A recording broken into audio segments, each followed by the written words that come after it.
तो चलिए इस वीडियो में हम एक बहुत ही खूबसूरत बेटी के गीत सुना रहल बानी। यदि संपूर्ण गीत के सुनब तब आंसू जरूर आ जाए। चलिए हम शुरू करता नहीं। हरे की काचे फलवा हरे तोड़ल हो पापा बगैचा कहिल हो हरे सोनावा हरे की काचे अमावा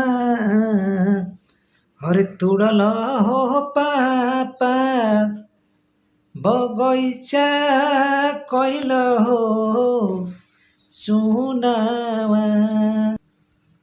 और बेटी क्या कहतिया, हर की बेटी के भी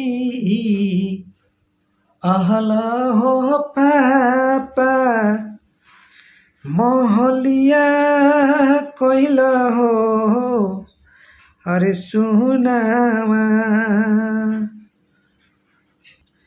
और क्या कहता रे, हर किसा तो घरवा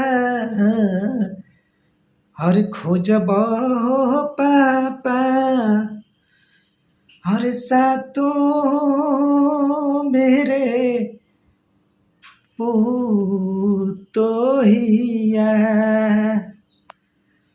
हर की किचन घरवा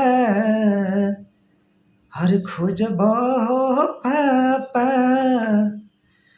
हर फाटे लगी तोर को रे जावा। तो कमेंट कर जरूर बताए कैसन लागल।